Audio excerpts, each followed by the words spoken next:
Well, let's stay with that story and go live to the US now. We can speak to the journalist Max KUTNER, who's been following the impeachment proceedings and is a former senior writer at Newsweek. Thanks very much for being with us. So, a good day for Donald Trump. What impact do you think this will have for him? I think it will have a big impact for him, Lewis. He's got the Iowa caucuses next week. He's got his State of the Union address next week. So it's good for him that this is all going to be ending next week. And apparently he even gave his blessing to the Republican leader, Mitch McConnell, who's the one who came up with this schedule for next week, that final arguments will happen on Monday, and then the final vote will happen on Wednesday. Now, Trump is someone who, in The Art of the Deal, in his book from the 1980s, said, when I'm attacked, I attack back harder. And that's the mentality he's going to take into his 2020 campaign. This acquittal that he's all but certain to get on Wednesday will certainly help him with 2020, just as the result of the Russia investigation will help him with 2020. So on the campaign trail, Trump is going to say, the Democrats time and time again keep attacking me, and I keep coming out victorious, exonerated. This is only going to help President Trump. OK, Max, I want to pick you up on that. That's interesting because there would be another PR argument that actually being impeached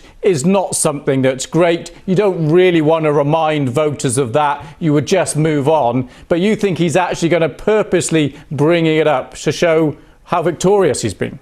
I think absolutely, Lewis. I think this is not something that he's going to bury.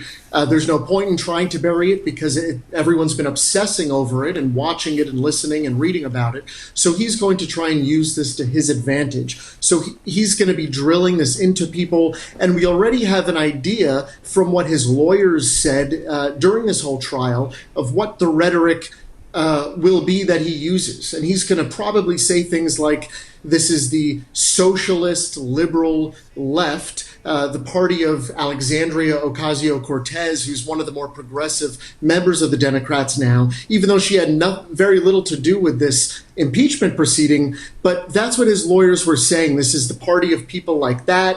They've gone so far to the left. And in doing so, he's trying to capture some of these moderate voters. So we're certainly going to hear a lot about this. OK, that's interesting. Max, what do you make of this idea? Of course, we didn't hear from any witnesses. Bolton is the big one we didn't hear from, former National Security Advisor. What if details do come out linking more permanently this Ukraine scandal to Donald Trump? Do you think that could damage him?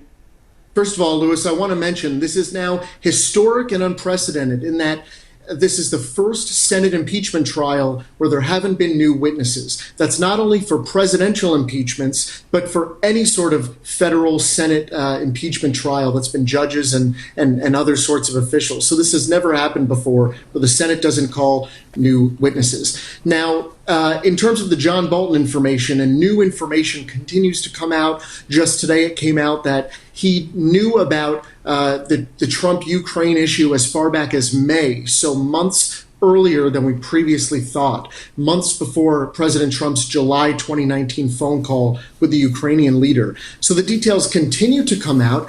I think, though, the messages that we're hearing from Republicans in the Senate is we already know the information. We all know how we're going to vote. So let's just get to it. Let's not keep wasting any time. The message that the Democrats are saying is how, knowing this information, can you have the conscience to not want to hear from Bolton, hear from other people? I believe it was Adam Schiff, one of the top Democrats involved in this, who today said that a smoking gun is only one witness away or one document away.